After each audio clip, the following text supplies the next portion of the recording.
योजना की धीमी रफ्तार भी एक वजह है, लेकिन सवाल ये है कि हाई टेंशन लाइनों के नीचे अगर कोई घर बनाता है तो उसे तुरंत तोड़ दिए जाने का नोटिस आ जाता है, लेकिन जब घरों के ऊपर से हाई टेंशन तारें गुजारी जाती हैं तब बिजली विभाग पर कोई कार्रवाई क्यों नहीं? क्या उन्हें मालूम नहीं कि हाई टेंशन लाइनें कितनी खतरनाक होती हैं? इसकी जिम्मेदारी कौन लेगा?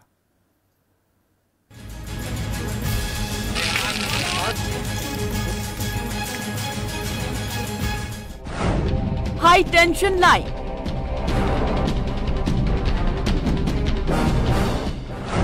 बढ़ते हादसे, मचता कोहराम, बिगड़ते हालात,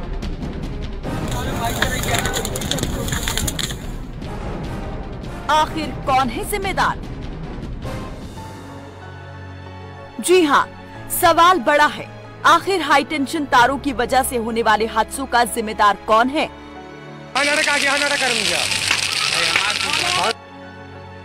हर दिन कहीं न कहीं से एक खबर सुनने को मिलती है कि हाई टेंशन लाइन की चपेट में आने से किसी की जान चली गई या फिर किसी किसान की पूरी फसल जलकर खाक हो गई।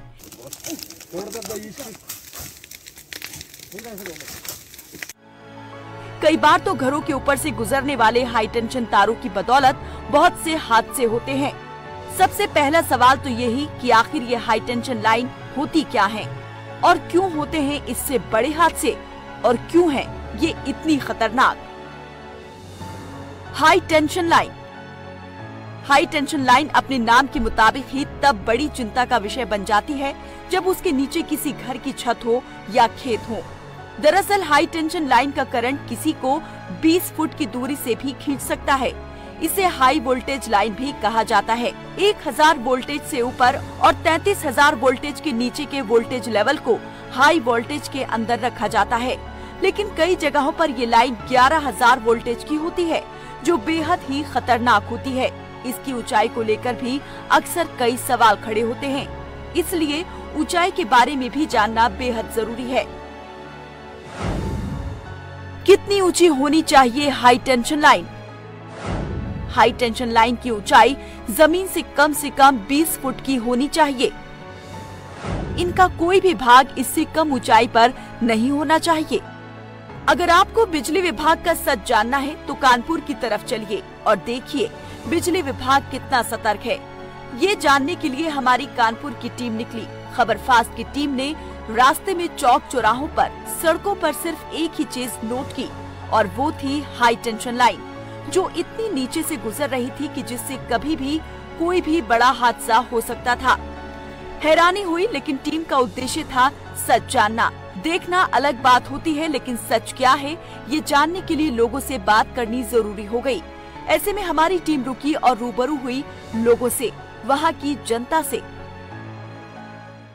रिहायशी इलाकों में, खेत खलिहानों में हाई टेंशन तारों का जाल, कभी जल जाती हैं फसलें तो कभी चली जाती है लोगों की जान। आज करेंगे इसी की पड़ताल। गेहूं कटाई का सीजन है। हाई टेंशन तारों की वजह से लगने वाली आग की वजह से किसानों की फसल जल जाती है, तो कई बार किसी जानवर की, तो कभी इंसान इसकी चपेट में आ जाता है। लेकिन सवाल तो यही है कि आखिर इसकी जिम्मेदारी कौन लेगा? मेरे घर हाई टेंशन लाइट नीचे है और हम लोग रात भर निकलते, बच्चे खेलते तो धुआं टाइप की आती है, तो इस पर हम लोग डर लगता है कि कुछ हादसा आ जाए। हमारा घर हाई टेंशन के पास बना हुआ, जहाँ से जब मैं अपने छत पे खड़ा होता हूँ तो कभी कभी वहाँ से हाई टेंशन से झुंझुनाहट होती है, जिसकी वजह से ये डर लगता है कि कभी कोई हादसा ना हो जाए। तो सरकार को ये करना चाहिए कि हाई टेंशन को थोड़ा सा ध्यान दिया जाए कि वो ठीक ठाक हो जाए। और कुछ नहीं होती, गर्मियों में आग लग जाती है, खेती बर्बाद हो जाती है, जल जाती है। और अगर बरसात होती तो बरसात में करंट उतर आता है, जानवरों की जानें चली जाती हैं, इंसानों की जानें चली जाती हैं। तो आखिर किसी न किसी को तो इसकी जिम्मेदारी लेनी पड़ेगी। सरकार कितना मुआवजा दे देती है, उस मुआवजे से किसानों की भरपाई तो नहीं हो पाती है ना। हाई टेंशन से खेतों के आसपास जो हाई टेंशन निकली है, तो उस चीज़ से हाई टेंशन से पेड़ पौधे और जीन्स में आग लगने का चांस बना रहता है। और पेड़ पौधे के आसपास जानवर भी रहते हैं, जानवरों की जान जा सकती है। पेड़ पौधे के नीचे से आदमी और भी परछाइयों में बैठे होते, उनकी जान जा सकती है। हाई टेंशन लाइन से ये दिक्कतें हैं कि गर्मी में तार से तार आपस में जब लड़ते हैं तो करंट भी उतर जाता है और इससे जो चिंगारियाँ निकलती हैं उससे खेतों को काफ़ी नुकसान होता है, आग लग जाती है। और बरसात में जब बारिश होती है तो इससे खंभे में और पेड़ों में करंट उतर आता है, जिससे कि जानवर चिपक जाते हैं और कितने ही इंसानों के, मान लीजिए कोई इंसान अगर चिपक जाए या जानवर चिपक जाए, अगर कोई नुकसान होता है तो इसकी भरपाई कौन करेगा। और जो खेती का नुकसान होता है वो अगर सरकार हमें दे भी देगी तो कितना देगी, उससे हमारा क्या होना है, उससे जो हमारा नुकसान होता है उसकी पूरी भरपाई सरकार तो कर नहीं सकती है। यही कहना चाहते हैं कि जैसे हाई टेंशन जो लाइन है ऊपर गेहूं खेतों के बीच से निकली है तो उससे शॉर्ट सर्किट होता है, आग लग जाती है और सरकार है जो उसका कुछ देख रेख नहीं करती है। इसे साइड से करना चाहिए और जो है थोड़ा बहुत जो जैसे किसान है फसल बर्बाद होती है तो उसका मुआवजा भी नहीं दे रही है। ठीक है, तो इसको यही है कि थोड़ा समाधान करना चाहिए सरकार को। से जो है जानवरों के लिए जो है बारिश में खतरा होता है, जानवर मर जाते हैं, करंट उतर जाती है। गर्मी में मान लीजिए कि जो है फसल जो है क्या नाम जो है आग लग जाती है स्पार्किंग के द्वारा।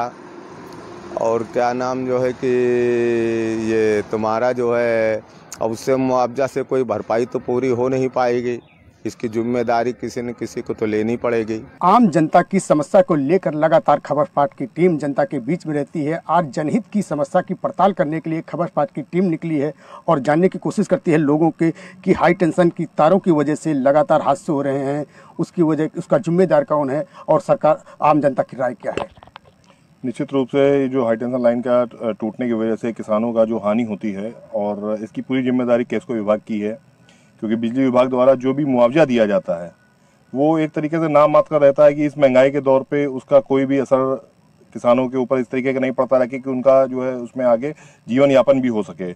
उनकी हानि ज़्यादा होती है और मुआवजे के नाम पे केवल खाना पूर्ति करके उसको पूरा कराया जाता है, तो सरकार को इस तरफ ध्यान देने की बहुत ज़्यादा ज़रूरत है। हमारे साथ और भी लोग हैं, उनसे भी जानकारी करने की कोशिश करते हैं। हाई टेंशन की वजह से कई प्रकार जानवरों की मौत हो जाती है, लोगों की मौत हो जाती है और इसका जिम्मेदारी कोई भी नहीं लेता, न केस्को न जिला प्रशासन। क्या राय है आपकी? ये बिल्कुल सही बात है कि केस्को का जो लापरवाही है, सरासर लापरवाही दिखने को आती है। हम देखते हैं कि घनी बस्तियों में जहाँ पर लोग रहते हैं बिल्कुल तार का जाल बिछा हुआ है, कोई ध्यान देने वाला ही नहीं है उस पर। लोग आते हैं जाते हैं, घरों के ऊपर जो 2-2 मंजिल 3-3 मंजिल के घर बना दिए हैं उसके ऊपर जाल बिछा हुआ है, आदमी बच्चे निकलते हैं, वो सब पूरा खतरा बना हुआ है, लेकिन उसकी जिम्मेदारी लेने को कोई भी तैयार नहीं है। इसमें हम पूरी तरीके से केस्को विभाग की लापरवाही कहते हैं और सरकार को इस विषय पर ध्यान दे के उसको सही करने का आवश्यकता है। हमारे साथ और लोग भी हैं, उनसे जानकारी करने की कोशिश करते हैं कि जिस तरह से लगातार इस समय गेहूं कटाई का सीजन चल रहा है, लगातार आग लगती है शॉर्ट सर्किट से, उसमें आप क्या? ये तो शुरू से ऐसा होता चला आ रहा है। पहले की सरकारें भी थी, उन्होंने उस पर कोई विशेष ध्यान नहीं दिया, इसी कारण कई हादसे होते रहे। अक्सर बहुत बार नुकसान हुआ, किसान भी मरते हैं, उनके जानवर भी मरते हैं और मुआवजे के तौर पर खाना पूर्ति होती है, कुछ नहीं मिलता है, बस कागजों पे लिख दिया जाता है और होता कुछ नहीं है। और ये चलता चला आ रहा है। सरकार को इस पे ध्यान देना पड़ेगा, केस्को विभाग के साथ बैठकर बैठक करनी चाहिए, इसको सिस्टमेटिक ढंग से लाना पड़ेगा ताकि ये जो हादसे और नुकसान होते हैं आगे चलकर ना हो। तो ये थे हमारे साथ आम जनता जिन्होंने साफ तौर से बताया है कि कहीं न कहीं जिस तरह से लगातार ये हादसे हो रहे हैं हाई टेंशन की वजह से, कहीं न कहीं केस्को और जिला प्रशासन को इसकी तरफ ध्यान देना चाहिए। कानपुर से कमलेश कुमार, खबरपास्ट। ऐसा नहीं है कि हमारी टीम ने सिर्फ लोगों से ही उनका दर्द जाना, बल्कि उनके दर्द को कैमरे में कैद करने के बाद हमारे संवाददाता जवाब लेने पहुंच गए सीधे बिजली विभाग अधिकारी के पास। अधिकतर तो इस समय पे इन सब की तो जांच, जो भी विद्युत दुर्घटनाएं होती हैं तो विद्युत सुरक्षा निदेशालय इसकी जांच करता है और जांच करने के बाद में जो भी कमियां वो इंगित करते हैं, जो भी कारण दुर्घटना का कारण होते हैं उस पर कार्रवाई की जाती है। और कोई भी यदि त्रुटिवश यदि घातक दुर्घटना हो जाती है तो उस कर्मचारी को, उसके परिवार को कंपनसेशन का पूरा ध्यान रखा जाता है। तत्काल 5 लाख रुपए देने का प्रावधान है तो तत्काल 5 लाख रुपए कम से कम प्रावधान उसको क्या तुरंत दिलवा दिया जाता है। और अगर आम आदमी के साथ ऐसा होता है तो आम आदमी के साथ भी यही व्यवस्था है कि क्या उन सबको वही कंपनसेशन जो होता है वो 5 लाख रुपए का, वो भी क्या भारी व्यक्ति के साथ भी होता है तो उसको भी कंपनसेशन 5 लाख रुपए दिया जाता है। विभागीय कार्मिकों के साथ में जो दुर्घटना होता है तो उनके लिए विभाग की तरफ से स्पेशल कर्मकार क्षतिपूर्ति अधिनियम के तहत उनको कंपनसेशन दिया जाता है और उनके परिवार के सदस्य को एक नौकरी भी दी जाती है। और जहां तक संविदा कर्मियों के साथ है, उनके साथ भी क्या उनके परिवार के जो भी सदस्य होता है संविदा कार्य के माध्यम से उसको भी सेवा में बहाल करना। तो देखा आपने और सुना भी, जनता क्या कहती है, अधिकारी क्या कहते हैं। कहना और करना दोनों ही अलग बातें हैं, लेकिन समस्या का समाधान हो तब जाके जनता को राहत मिले। ऐसे में सवाल ये कि आखिर ये समाधान कब होगा।